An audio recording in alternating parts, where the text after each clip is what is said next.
Sa previous episode, si Fate ay isang ulilang lalaki na nagtatrabaho bilang isang bantay sa gate ng Holy Knight Castle. Siya ay ni-hire ng magkapatid na Veliric upang gawin ang pagbabantay, kaso ang mga magkapatid na ito ay sobrang bastos at inalipusta pa nila si Fate. Minaliit siya at sinipa pa sa mukha at sinabihan na kung di dahil sa kanila ay hindi siya makakapagtrabaho at hindi rin makakakain, pero tinanggap lamang ito ni Fate hanggang sa may nangyaring kaganapan na kung saan, na-awaken ni Fate ang kanyang kakayahan sa pamamagitan ng pagpatay niya sa isa sa mga magnanakaw.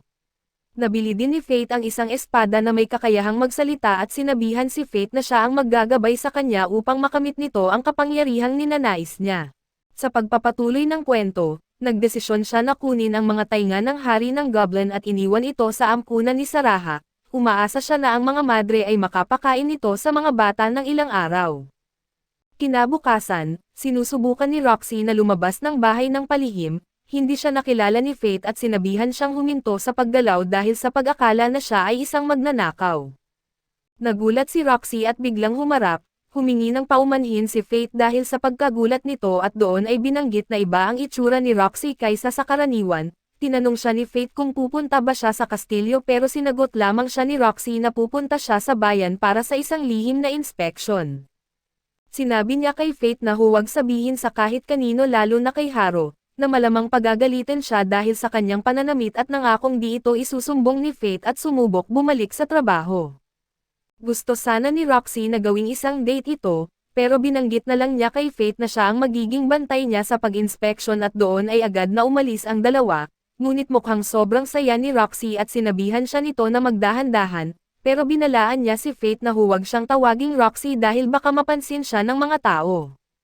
Hiningi niya kay Fate na tawagin siyang Lexi, tinukso ni Greed si Fate at sinabihan niya ang espada na tumigil at akala ni Roxy ay para sa kanya ang mga salitang iyon, agad siyang humingi ng paumanhin dahil sa pagiging makulit. Sinubukan niyang iwasan ang isang problema at kumalma si Roxy, ipinaliwanag na masaya siyang kasama siya at doon ay tinukso ulit ni Greed ang kanilang romantic scene. Ngunit nagalit na si Fate at sinusubukan itapon ang espada. Kaso pinigilan siya ni Roxy, sinabing hindi pwedeng ganun ang pagtrato niya sa kanyang sandata, naisip niya bigla na hindi pa niya nakikita ang espada nito at na-realize ni Fate na siya ay nasa malaking problema, dahil sa ang isang tao na may walang kwentang kasanayan tulad niya ay hindi dapat magkaroon ng espada. Hindi niya maaaring ipagkalat sa kahit kanino ang kanyang kasanayan na gluttony. Nabitawan niya ang espada at ito'y nakuha ni Roxy at pagkatapos suriin, sinabi ni Roxy na kailangan ng kaunting ayos si Greed at nangako na dadalhin ito sa blacksmith ng kanilang pamilya. Pagkatapos, patuloy silang naglalakad at sinabi ni Fate kay Greed na siya'y magiging makintab na sa wakas, ngunit hindi sumagot si Greed at sinubukan niyang tingnan kung ano ang nangyayari, ngunit si Greed ay tila nagpahinga matapos hawakan ni Roxy.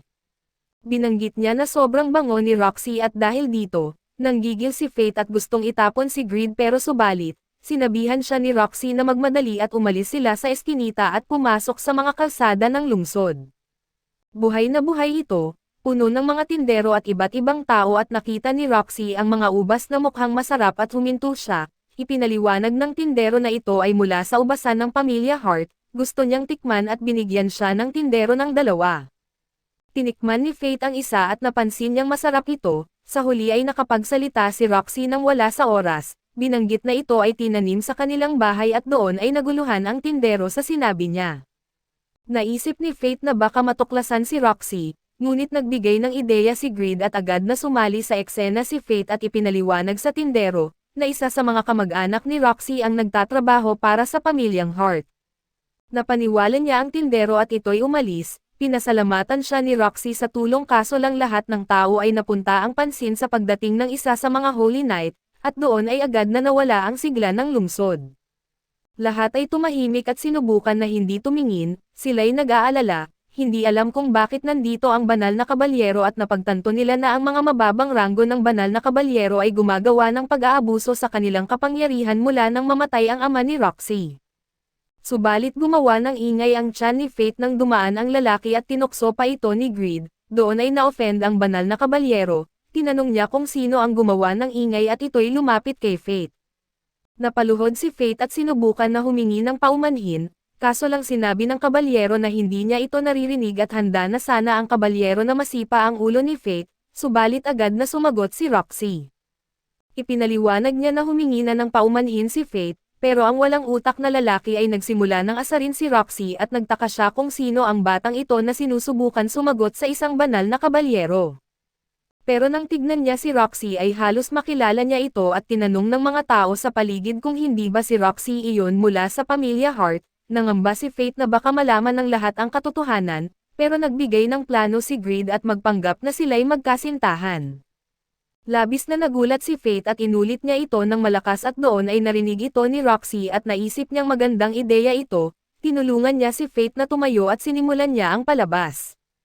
Sinabi niya na naghanda siya ng almusal para sa kanya at hindi pa niya ito kinain at agad na sinubukan itong sabayan ni Faith at sa huli, sila'y nagkaroon ng biglaang romantic scene at sa puntong maging si Greed ay naisip na nagiging medyo kakaiba na ito. Si Roxy ay tila nalilibang at humingi ng paumanhin sa kabalyero bago sila umalis, napaisip ang lahat na hindi ito si Roxy Hart dahil sa hindi marunong magluto ang mga banal na kabalyero. Nagkawatak ang mga mamamayan at dinala ni Roxy si Faith papasok sa eskinita. Naisip niya na hindi pa siya nakakakapit sa braso ng isang lalaki ngunit hulaan mo, doon ay nalalaman ni Faith ang lahat ng mga iniisip ni Roxy.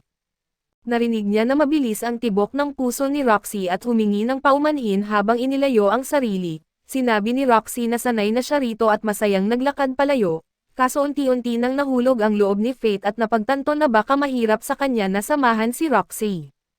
Napansin niya na tumigil ito sa isang tindahan at nakita niya itong tinignan ang isang pulang hiyas. Pinaliwanag ni Roxy na interesado siya dito dahil babae siya. Napansin niya ang iba't ibang bato at tinanong ang tindero kung ito ba ay mga hiyas din. Pinaliwanag ng tindero na ito'y isang uri ng bato, maaaring may hiyas sa loob o wala at ito'y isang pagsusubok ng swerte. Sinabi ng tindero na ito ay nagkakahalaga ng 10 tansong barya kada piraso at tinanong kung gusto niya itong subukan. Ipinaliwanag ni Greed na madali para kay Faith na matukoy kung alin ang pinakamaganda gamit ang kanyang identify skill. Sinubukan ni Faith tignan ang mga bato, hanggang sa napansin niya na interesado lamang si Roxy sa isang asol na hiyas. Napagtanto niya na parang normal na babae si Roxy kaysa sa isang banal na kabalyero. Sinamantala ng tindero ang pagkakataon at nagmungkahi ng diskwento kung bibilhin ni Faith ang hiyas para sa kanyang kasintahan.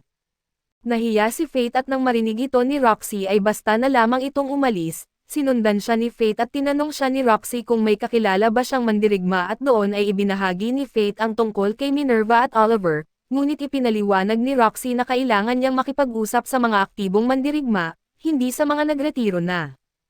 Naging maingat siya, kaso naputol ang kanilang usapan nang marinig nila ang tungkol sa pagpatay sa mga goblin. Lumalabas na ang mga tao ay naniniwala na isang mataas na antas ng halimaw ang may gawa nito. Sinimulan ni Roxy na habulin ang dalawang lalaking nag-uusap tungkol dito. Isa sa kanila ay naisip na ang teorya ng halimaw ay kabaliwan dahil ang mga tenga ng Goblin King ay ibinigay sa isang bahay ampunan. Nilapitan ni Roxy ang mga lalaki at tinanong sila tungkol sa detalye. Tinanong niya kung may alam sila tungkol sa naglalakihang halimaw. Ngunit wala silang alam at agad na umalis at hiningi ni Roxy kay Faith na dalhin siya kung saan nagtitipon ang mga mandirigma. Napagtanto niya na si Roxy ay nag-iimbestiga sa tao na pumatay sa halimaw na lumitaw malapit sa lungsod sa mga nakaraang araw. Dinala niya si Roxy sa bar at ang bartender na akala ay patay na si Faith, ay nagulat nang makita siyang buhay.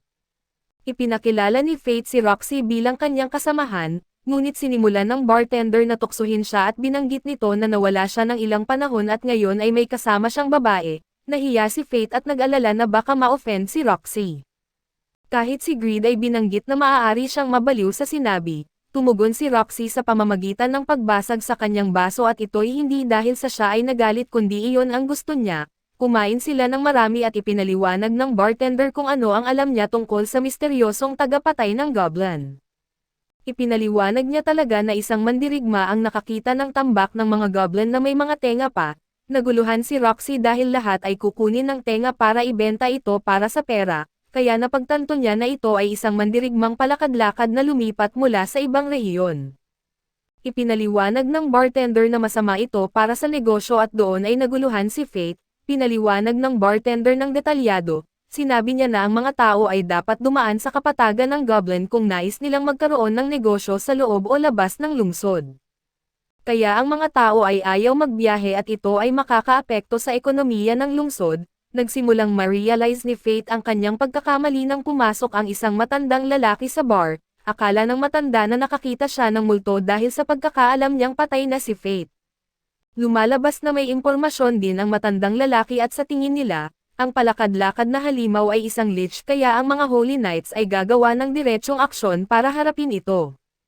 Binanggit ni Greed kay Faith na magiging problema ito dahil nawala lahat ng kanyang stats, ngunit, ang pinakamalaking alalahanin ni Faith ay kung sasali si Roxy sa paghahanap sa halimaw at makita siya. Pumasok ang isang grupo ng mga mandirigma sa bar. Alam naman natin ang mga karaniwang pag-uugali ng mga ito at doon ay hinawakan nila ang balikat ni Roxy, at inanyayahan siya na magkaroon ng ilang sandali ng saya sa kanila. Tumayo si Faith upang protektahan siya, ngunit tumayo rin si Roxy at ginamit ang kanyang kakayahan upang ibalibag ang lalaki patungo sa pader, na pagtanto ng lahat sa paligid na tanging isang Holy Knight lamang ang makagawa ng ganoon. Ipinahayag niya ang kanyang pagkakakilanlan at humingi ng paumanhin dahil sa pagtangka niyang magpanggap sa lahat, napaluhod ang mga mandirigma upang humingi ng paumanhin sa takot, sinubukan pa nilang magbayad para lang sa kanilang kaligtasan. Sinabi niya sa kanila na itabi ang kanilang pera dahil ayaw niyang matakot ang mga tao sa mga Holy Knights, kung saan ito ay isang grupo na dapat gumagawa ng pagprotekta sa mga mahina at ipinahayag niya na tinutupad niya ang pangarap ng kanyang yumaong ama.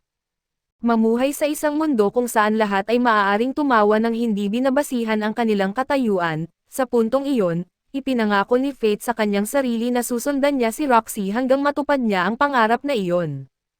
Matapos magkaroon ng saya, dinala ni Roxy si Faith sa panday at gustong-gusto ni Greed ang masahe mula sa pagpolish at ipinaliwanag niya na mas mabilis na siyang makakahiwa nito. Pinasalamatan ni Faith si Roxy sa tulong sa pag-maintain kay Greed.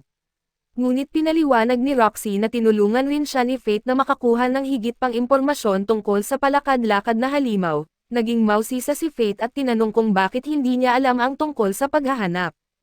Pinaliwanag niya na mula nang mamatay ang kanyang ama, ginagamit ng pamilya Vlerick ang sitwasyon para asikasuhin ang mga bagay nang hindi siya ini-inform. Bigla silang nakarinig ng dalawang mga boses at tiningnan kung ano ang gulo. Napansin nila na hinihila ni Hado ang braso ng isang bata at sinabihan ni Roxy siyang bitawan ang bata. Binanggit ng lalaki na dinakip lamang nila ang nawawalang bata para protektahan. Inutusan ni Roxy si Faith na tulungan ang batang lalaki at habang ginagawa ito, sinusubukan na kausapin si Faith ng leader na si Rafael pero hindi niya ito pinansin. Sinabi ni Roxy sa tatlo na siya na ang mag-aalaga sa bata at tinanong niya si Rafael patungkol sa bakit hindi siya na-inform tungkol sa paghahanap sa isang misteryosong halimaw. Sinubukan ni Rafael palipasin ang tanong at sinabing akala niya na naging abala na si Roxy sa pagmumuni-muni tungkol sa kanyang ama. Pero binanggit ni Roxy na okay lang siya, bagamat pinili na lang nila na hindi na siya pansinin at si Hado na isang baliw ay tinawag silang basura bago pa ito umalis. Sinabi ng bata na ayaw niya sa mga banal na kawal, kaya humingi ng paumanhin si Roxy. Hiniling ni Faith sa bata kung naligaw ba siya mula sa kanyang ina, at kinumpirma ito ng bata at dahil dito, tinulungan sila ni Faith at Roxy na hanapin ang ina ng bata. Sa paglalakad nila, naalala ni Faith na naligaw din siya noong unang dumating sa lungsod 5 taon na ang nakakaraan, natulungan siya noon ng isang babaeng banal na kawal, at di niya alam na si Roxy pala iyon na may maikling buhok pa noon. Hindi agad nila natagpuan ang ina ng bata pero matapos ang ilang oras, lumitaw ito habang hinahanap ang kanyang anak at natuwa si Faith nang makita niya si Roxy nang umingiti. Nang mapansin ni Roxy na tinitingnan siya ni Faith, sinubukan nitong gumawa ng dahilan at binanggit nito na sila ay na-late na at kailangan na nilang umuwi, at bago pa man sila makauwi, hiniling ni Roxy kay Faith na kung magkaproblema sila, haharapin nila ito ng magkasama. Pagdating sa bahay, pinagalitan sila ng punong katulong at subalit sa isang gabi, tinanong ni Faith si Greed kung may paraan ba na maghunt ng halimaw nang hindi nalalaman ni Roxy. Iminungkahi ni Greed na gumamit na lang siya ng isang espesyal na maskara na may mahika. Pinapaliwanag ni Greed na ang maskara ay magpapabago sa hitsura niya sa mata ng iba. Binili ito ni Faith pati na rin ang isang minang bato mula sa isa pang mangangalakal.